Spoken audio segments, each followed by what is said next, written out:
Where Saudi Arabia is cutting back, Russia's cutting back, Mexico's cutting back. And, the problem is nobody's driving a car anywhere in the world, essentially. All right, well, that was President Trump there on the demand for oil plummeting during this pandemic. His remarks coming after oil prices fell, ultimately turning negative for the first time in our history. Joining us now is Kevin Hassett, senior advisor to President Trump. Kevin, good morning. Welcome. Thanks. Good morning. Did you ever think you'd see the day where we would see negative oil prices?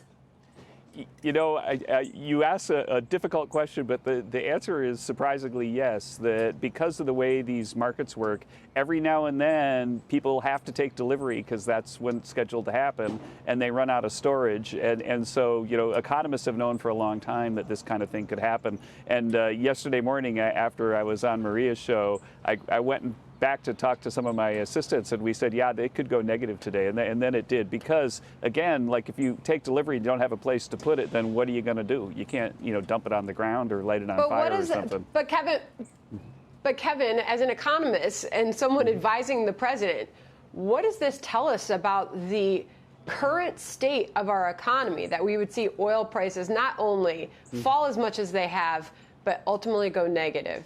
This is a very, very short-run disruption because, again, what happened, the president said it exactly right, is that we've stopped in order to control the virus, and we've never really stopped an economy before. And so strange things are going to happen for a short while people stay at home and they don't drive. And so what happens is a refinery, like a month ago, they called the Saudis and said, hey, could you float some oil over to us? And the oil started off and it's shipping across the ocean, and then all of a sudden we turn the economy off and the refinery has no place to put it.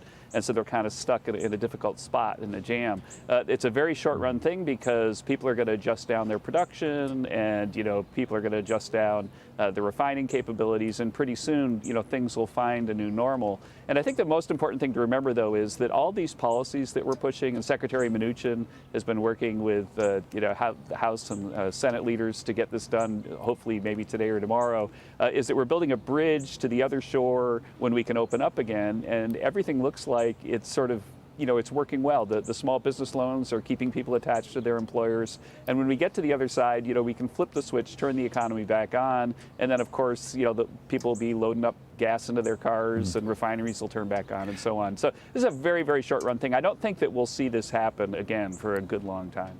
Kevin, Ed Henry here. I just wanted to ask you, you mentioned this possible deal. The Democratic leader in the Senate, Chuck Schumer, says you basically do have a deal for $500 billion, float more money to small businesses struggling in America to survive right now, also money to hospitals and other key provisions. Do you have a deal? Do you think a vote in the Senate could come as early as today?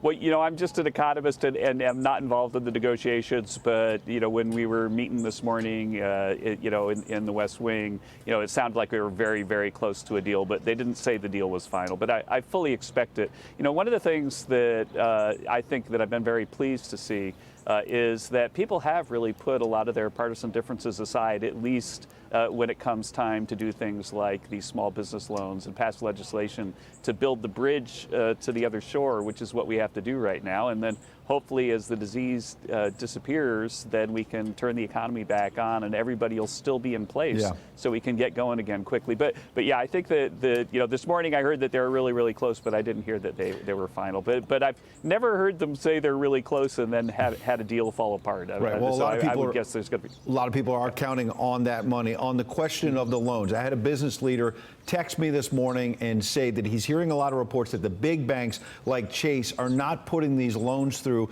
in part because of some of the restrictions from Dodd-Frank, and that's frustrating a lot of people. Were some of these laws created after the last financial crisis, you've watched this for a long time, meant to help the little guy against the big banks? Are they actually hurting you in this process because the banks might be handcuffed to actually loan some of these small businesses money? I know this is something that the bank regulators and the Federal Reserve, that they're following very, very closely, and that some forbearance might be necessary in places to make sure that everybody gets the money that they need. But remember, though, that the reason why we need this new bill is that the program was so successful that they are running out of money. And so there are a lot of people out there getting loans, but whether everybody that should get a loan has gotten a loan, is something that regulators are looking closely into right now. Kevin, you are talking about flipping the switch back on. I heard you say during this interview, turning it back on again. A lot of folks think it's not going to be that easy. It's not going to be this V-shaped recovery, possibly more U-shaped. You're talking now in a brand new interview about second quarter GDP taking the biggest hit since the Great Depression. So Sure. How hard have we been hit? Put a number to it. And are you really anticipating that quick of a snapback in the economy?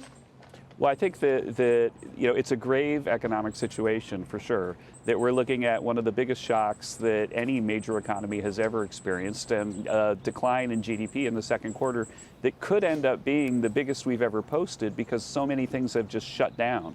And even like shutting down schools has a really big negative effect on GDP because then they don't count, even if the teachers are being paid, they don't count the production of the school in GDP numbers. That alone is like 3% of GDP. And so if you add it all up, you're looking at a big negative number. The question is what happens next? And sadly, economic science doesn't really tell us what's going to happen when something happens like this because it's a pause. And because of the really smart action that we've taken, we've sort of kept people connected to their jobs with these loans to small businesses. And so there is the chance that this won't turn into a lengthy recession.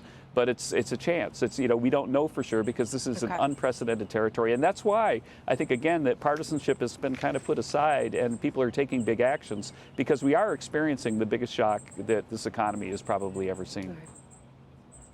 Well, I know the White House is glad to have you back, Kevin Hassett. Oh, It's good to have you back on this program this morning. Yeah, thanks so much. All right. Thanks. Thank you, Kevin.